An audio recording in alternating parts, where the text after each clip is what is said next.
Ayan na nga, kagigising lang natin. Good morning guys. Ayan ang aking panganay, nakipaglaro siya sa aming alagang Dipsy. Ayan, tuwang-tuwa ang aming alaga dahil nilalaro siya ng aking anak na si Juvina. Ayan na nga, nakuha niya tuloy yung laruan, oh. Talagang tuwang-tuwa siya guys. Ayan, good morning everyone. Ang ganda na nga naman ng ating paligid guys, oh. Talagang green na green ang ating mga halaman. Ayan na nga, talaga namang napakaganda ng mga halaman kapag green na green tingnan. Ito nga guys, ito yung lalabhan ko for today. Mga uniform, pang araw-araw guys, ayan. Ayan na, kailangan natin maglaba. Ayan na nga.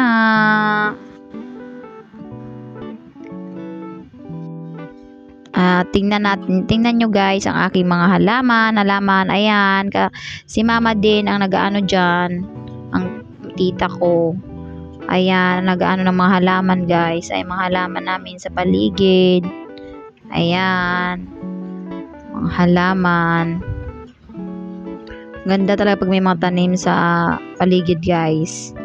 Ito nga pala guys, ito yung ulam namin for today. Hindi ko na napakita yung talagang na kasi ang daming gagawin for today. Ayan. Yan yung ginataang, yung kamuting kahoy guys, yung dahon niya guys, ayan. Ginataan siya. Yan yung ulam namin for today. Aming tanghalian guys.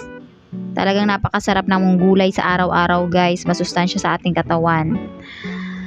Ayan, balik naman tayo guys sa kwarto, punta tayo sa kabila.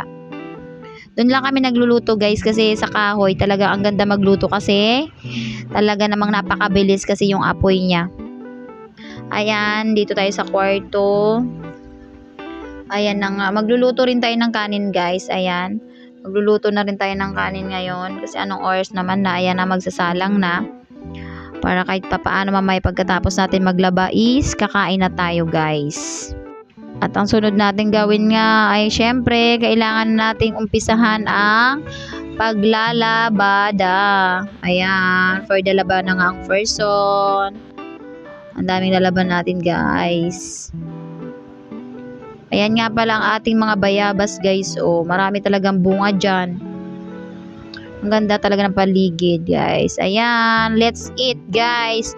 Papakainin ko na pala ang aking mga anak. Ayan na, pakainin ko sila ng gulay. Gulay yung ulam nila for today. Sinasanay ko talaga sila guys sa gulay para kahit kung anong meron, yun lang po talaga. At least, thank you tayo kay Lord. Pasalamat tayo sa araw-araw na kung anong meron ay talaga namang pinagpapala pa rin tayo guys. Ayan. Kain na tayo ng masustansyang gulay guys. Ayan. Sa mga viewers, salamat po ng marami guys. Thank you and God bless everyone sa pag-support guys. Thank you.